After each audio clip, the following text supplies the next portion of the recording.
In 2025, a 5-month Pennsylvania budget standoff sent Philly's transit system through an emergency fare increase, service cuts reversed by a lawsuit, and a temporary funding fix that has only inflamed the situation. Literally. To document what actually happened to SEPTA last year, I've compiled over 500 news articles and primary sources, available in the description, and between them, I've cobbled together a timeline of how in 2025, Philly somehow managed to keep one of the nation's largest transit systems running inches from collapse. So how did SEPTA survive 2025? Well, the only way to find out is to go for a ride through the last year. SEPTA's ridership is still just 75% of June 2019 ridership in June 2024.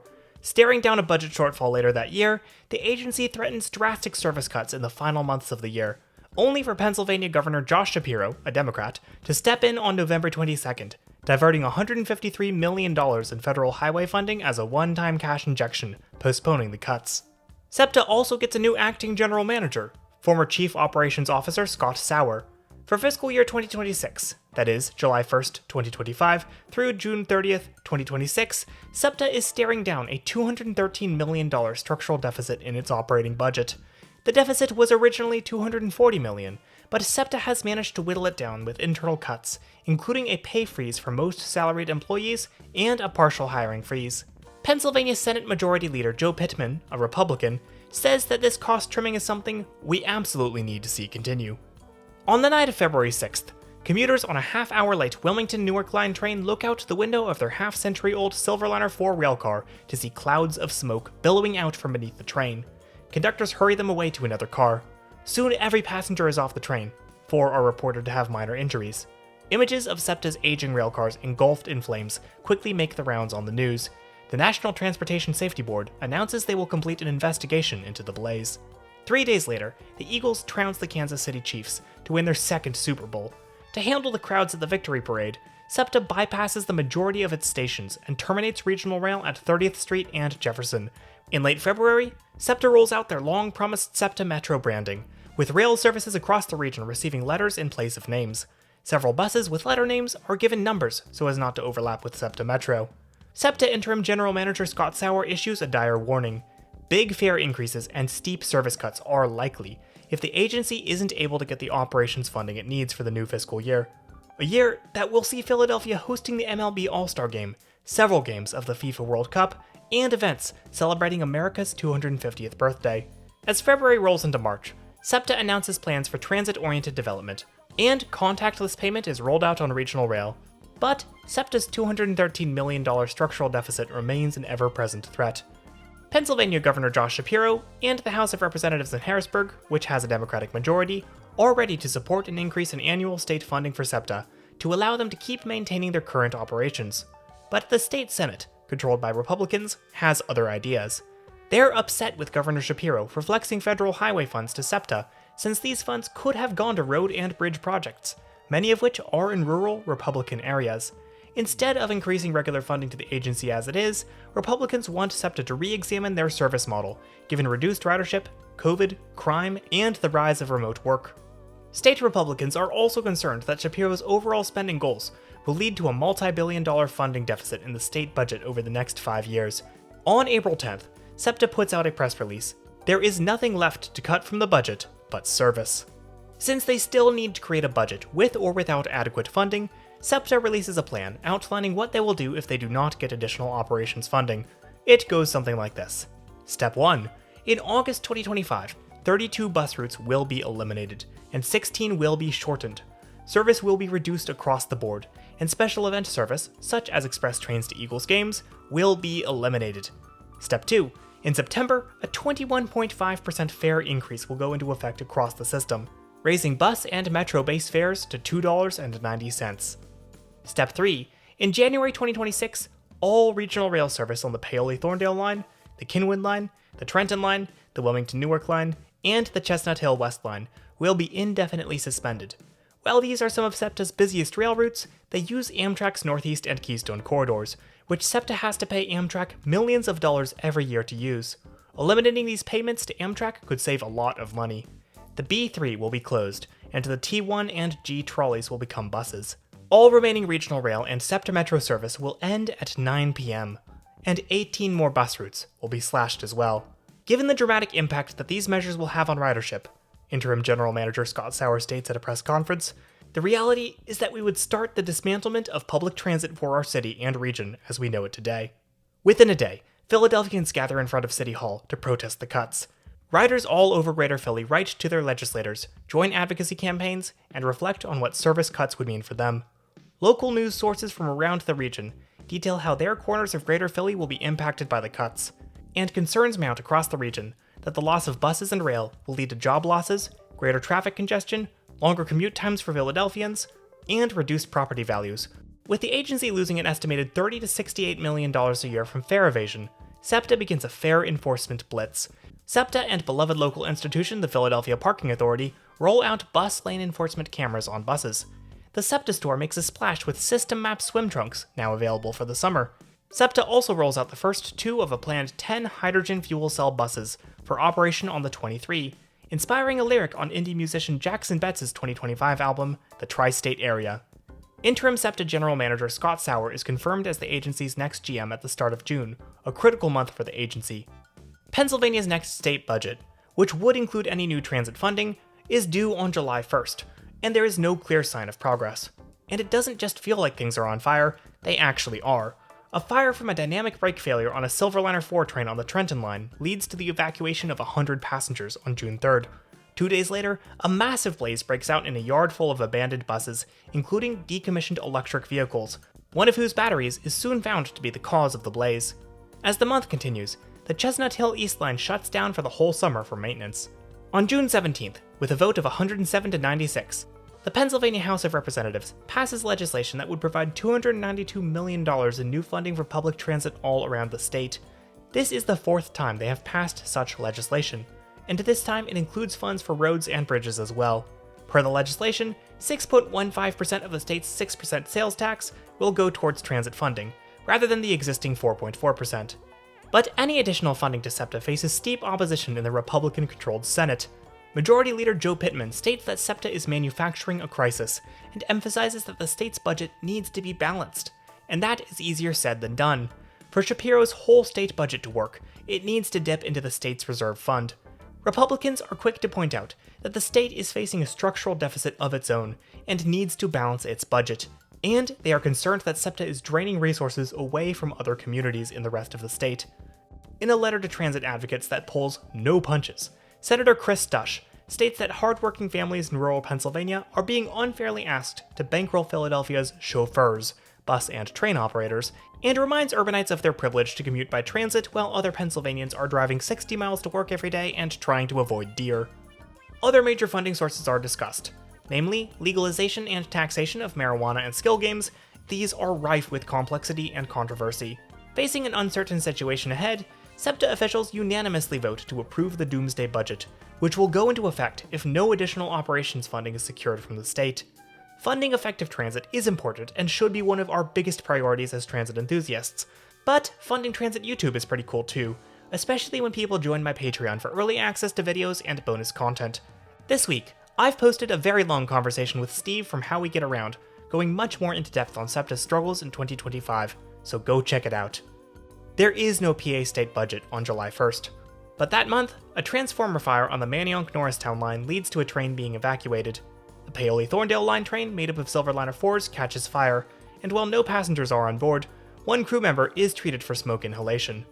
By late July, ominous red signs are posted at stops along the SEPTA bus routes that will see discontinued service.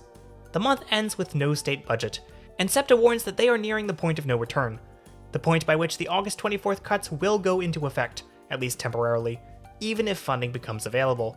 It takes weeks to implement a new schedule, after all. SEPTA sets the deadline of August 14th to secure funding, after which the first round of cuts will go into effect. With ongoing political gridlock in Harrisburg, the deadline comes and goes. On August 18th, SEPTA ambassadors are sent out to inform morning and evening commuters about the service changes. And it turns out, changes might go beyond SEPTA. Philadelphia area U.S. Representative Brendan Boyle warns that, in the absence of payments from SEPTA, Amtrak may need to suspend the popular Keystone service as well. On August 24th, the first round of service cuts goes into effect. 32 SEPTA bus routes are gone, 16 are shortened, and 88 receive reduced schedules. On August 25th, the school year begins in Philadelphia, leaving many students without reliable transportation to school. On August 28th, the city of Philadelphia provides funds out of its own transit subsidy to increase bus and trolley frequencies on routes commonly used by students. Uber also begins offering free rides to Philadelphia seniors in response to the cuts. The next planned changes are a 21.5% fare increase on September 1st and reductions to regional rail schedules on September 2nd. But on August 27th, local gadfly Lance Haver and Rizzo statue defender George Pachetto file a lawsuit on behalf of SEPTA riders, alleging that SEPTA's financial crisis is, quote, made up. It argues that SEPTA has enough reserve money in their bank account to put off cuts for the rest of the year, and is artificially moving up the timeline to create a political crisis. Pachetto argues that Philadelphia Mayor Cheryl Parker getting SEPTA to restore school service proves that the cuts were unnecessary all along. He leaves out the emergency funding stream Philadelphia provided to make it happen. But in a shocking twist, Philadelphia Court of Common Pleas Judge Sierra Thomas Street grants an injunction on August 29th, halting future cuts, including both the fare hike and regional rail frequency cuts. Scott Sauer responds, "It's likely to be very confusing to start next week." On Thursday, September 4th, Judge Thomas Street orders SEPTA to fully restore service on all routes, including the bus services canceled on August 24th. This injunction also prohibits further service cuts.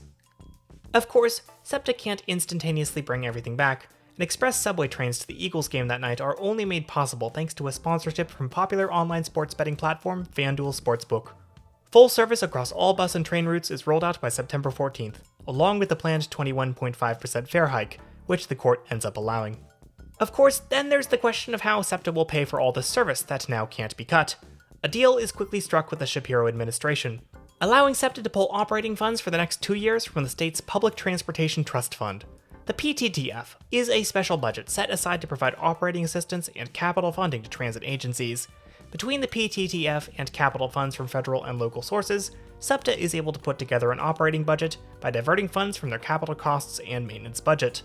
But, as it turns out, SEPTA also needs to pay for capital costs and maintenance.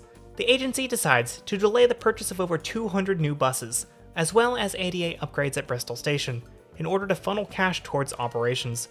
Then, on October 1st, a bombshell report comes from the National Transportation Safety Board. The NTSB has been hard at work since February, examining the fires that keep occurring on Silverliner 4 trains.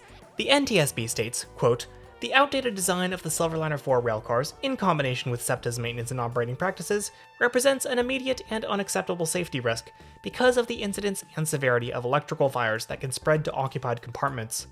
They trace the fires to various components of the trains, but neither they nor SEPTA have yet figured out exactly why the fires keep starting. NTSB recommends SEPTA pull the Silverliner 4s out of service until they figure out why they're catching on fire. The problem is that they make up 2/3 of the regional rail fleet. So SEPTA creates a set of mitigation measures with the help of the NTSB and the Federal Railroad Administration, allowing the Silverliner 4s to continue operation. This includes additional safety checks, audible alarms for fault lights, video monitoring, and in-person inspections of all trains passing through the Center City Tunnel. SEPTA begins pulling Silverliner 4 cars out of service for safety inspections, causing delays and cancellations that quickly ripple across the regional rail system, as commuters find their trains missing cars and extremely crowded. As October nears its end, SEPTA fears they will not be able to meet the Federal Railroad Administration's October 31st deadline to inspect all 223 Silverliner 4 cars. A WHYY report from October 29th reports only 108 cars have been inspected, and only 35 have passed inspection and returned to service. Repairs on the failed cars are on hold until crews can finish inspecting the whole fleet. In the end, the FRA shifts SEPTA's deadline for inspections to November 14th. They also issue SEPTA a December 5th deadline for thermal protection circuits to be installed across the Silverliner 4 fleet, a safety mechanism that will kill power to components that overheat. SEPTA is able to finish all inspections by the November 14th deadline, but delays and unpredictability continue on regional rail, as many cars still need to undergo repairs. Pennsylvania's state budget passes at long last, but sadly for SEPTA, there is no additional funding for mass transit operations in the state. Taxes on skill games, still hotly contested, are also not included. Meanwhile, the Center City trolley tunnel shuts down due to wire damage. Governor Shapiro sends SEPTA $220 million from the PTTF towards critical maintenance, including Silverliner 4 repairs and repairs to the trolley tunnel. It also includes funds to lease 10 unpowered passenger cars from Maryland's MARC, By early December, SEPTA realizes that they will not be able to meet the December 4th deadline for installing thermal sensors due to a wire shortage. Federal officials provide the agency a grace period. New funds and the delivery of marked cars from Baltimore mean regional rail service now has a path back to normalcy. SEPTA also rounds out December with the opening of the Wissahickon Transit Center. As the year comes to a close, small-time transit YouTuber Classywheel attempts to summarize everything that happened, painting a picture of a year that ends with no major triumphs or tragedies. Just another trip around the sun for Pennsylvania's biggest transit agency. I thought about writing a takeaway for this video, but then I thought, who would be better to do this part than someone who has been covering SEPTA's struggles all year? Ultimately, I'd say it's at a crossroads, that's for sure. And especially since for a long time, the people that have advocated for transit, better transit in Pennsylvania, they've seemed kind of like in their own thing there, but now it's been pushed into the limelight. It's really been pushed into the spotlight in state politics. And that's why I think that it's really blown up the way it has there and why things ended up the way they did there, because the struggle is far from over. And at the very least, we'll see it again in 2 years' time when the temporary funding solution ends.